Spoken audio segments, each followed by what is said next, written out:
Yukon, daughter of a Yukon trapper. I am also an animal rights advocate. On March the 6th, 2017, as the 45th annual 1,000-mile Iditarod sled dog race took off in Alaska, I wrote this poem to honor the many sled dogs who have suffered, been abused, and who have died as a result of being forced to run 1,000 miles in grueling conditions in the two long-distance sled dog races, namely the Alaskan Iditarod and the Yukon Quest, which takes place in my homeland. 5 dogs died in that one Iditarod race that year, and I vowed that I would do whatever it took to create a worldwide awareness about the desperate plight of the northern sled dogs. By the way, 6 dogs died in the 2009 Iditarod race, one race. Now the Yukon Quest 1,000-mile sled dog race takes place in my homeland, right there in my backyard. I call it the death race. Every year, at least one dog dies in agony. Last year, Boppy the sled dog died when he choked to death on his own vomit in minus 55 degrees below zero temperatures up above Dawson City, Yukon. This is the single most common cause of death in these races.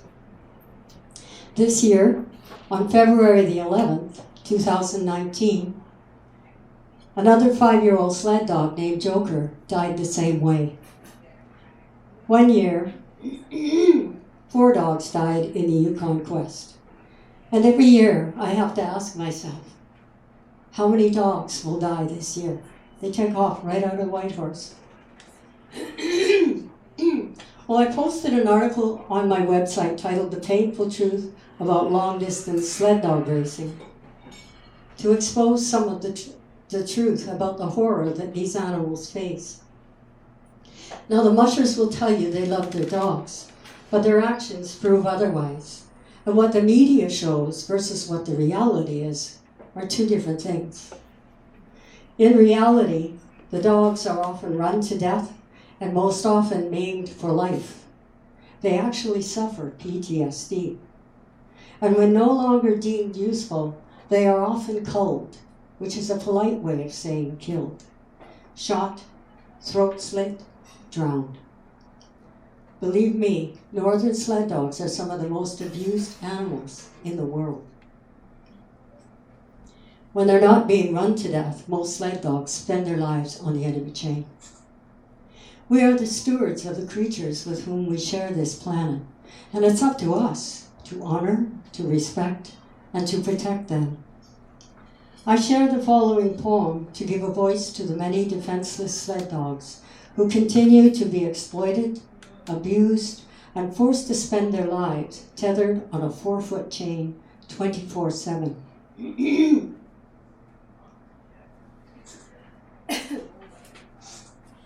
I have no voice. I can only speak to you with my eyes, with my bark, and with the wagging of my tail.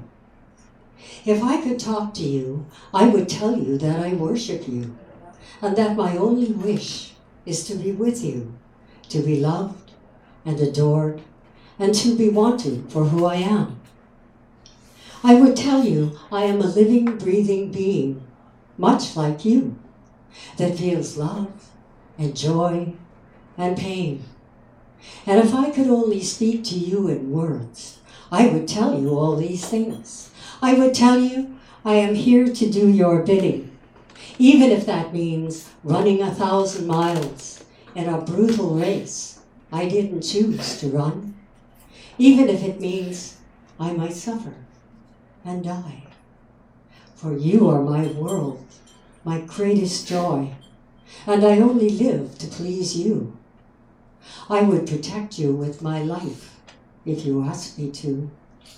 All I ask in return is that you love me back. My book is currently being blackballed at some outlets right in my own hometown. Recently, the manager of a large chain hotel in Whitehorse refused to carry my book and informed me that she wouldn't allow it on her property. She had recognized me as an animal rights advocate, and just by coincidence, she also sits on the board of directors of the Yukon Quest 1,000-mile sled dog race. It's not hard to recognize me. My face is on the front of my book, and it's also on the back under a banner that says, "Just say no to sled dog abuse." Say a prayer for the sled dogs. They deserve so much better. When you speak for those who have no voice, your soul smiles. A song I wrote many years ago called simply Howlin Time. And there's a video of the song on my YouTube channel. And some people have asked me, so why did you name it that? What's Howlin Time? Well, I can tell you. It's right here on the last page of my book. What's Howlin Time? Howlin Time is a soul cry. When you stand beneath the mountain and the frost is in your hair and your soul is bent and bleeding, it's Howlin Time. When you have to take your faith and put it where your heart is and let go, it's Howlin Time. When your life is on fire and you're on top of the world and everything is going your way, it's Howlin Time. When there's only God in you, it's Howlin Time.